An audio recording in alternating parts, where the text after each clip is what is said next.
ม่สโบมึงอะมาคนสุดท้ายเขายังอีกที่แบบกติกาเข้าไปอยู่อ่ะมึงคุณผุดหน้าไม่ได้เกี่ยงอย่างมาเลยนี่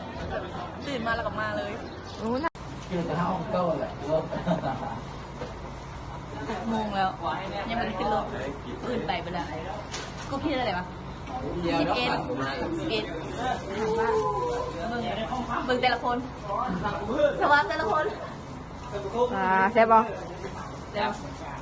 แซ่บบ่ไอ้ไปเอาต้มคือบ่กินป้าอันนี้กัดกระเลาดูดตอนนี้กำลังนั่งรถไปวังเวียงรถคันนี้เขาจี้ไม่ได้เข้าบทุกคนเป็นบ่เป็นไงเขาจี้ได้บทุกคนวะยังก็ยังรถเมล์คันที่นึงเจอกันวังเวียงเขาวังเวียงแล้ววังเวียงเป็นจังซี่บ่บรรยากาศมาสาวๆยิ้มใส่กล้องเด้คนยิ้มใส่กล้องเด้จากบ้านนึงอันนี้กุ้มยัง11กำลังสิไปไสไปลอยน้ำไปลอยน้ำใส่โอ้ยไทยบ้านไทยเมืองเลยตัวโอ้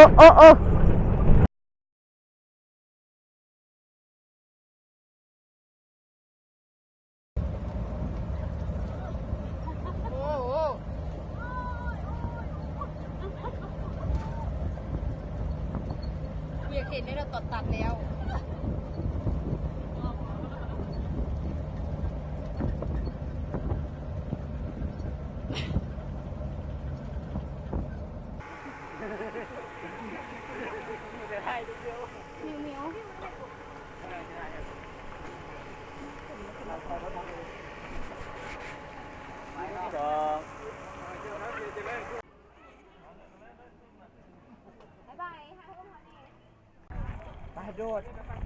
ไปไซไปนั่งดูท่ากินข้าวอุ้ยบรรยากาศบอกเลยว่างามฉันทำนี่ทำอยู่ใส่อันนี้ทำยังทำอ่างหลวงอ่างหลวงไก่บ่เข้ามาไก่บ่โอ้ยบอกเลยว่าหนทางเป็นอะไรหนทางนะหิมะเต็มหนทางแบบสุดยอดบ่ตั้งใจอีหลีมาบ่ได้เบิ่งสีดำเนี่ยเบิ่งบรรยากาศแบบโอ้ยบอกเลยตัวหินแล้วบ่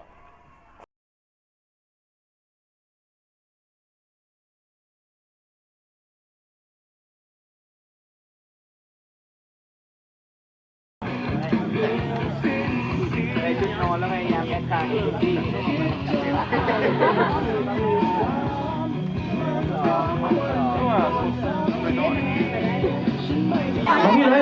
ลงไปลุมหมดเลยลงไปลุมหมดเลย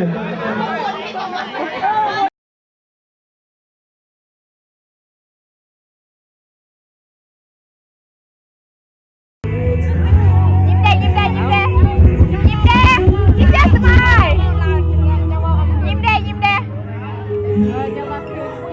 ยิ้มแด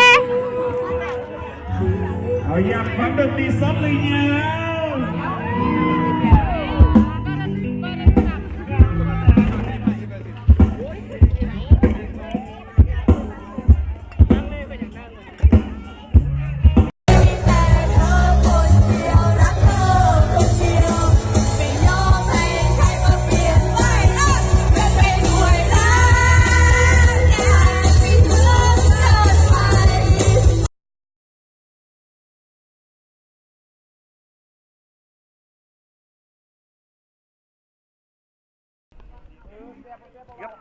ยับกี่ทีม2 5 หนำ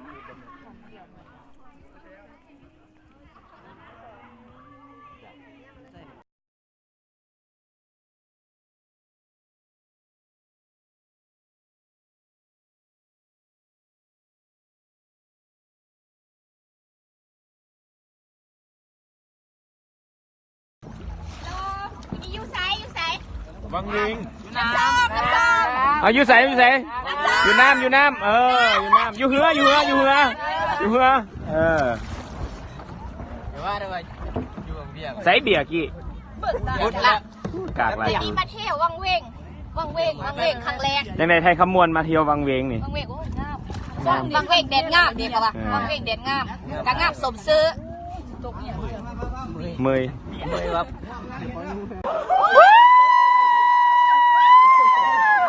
เ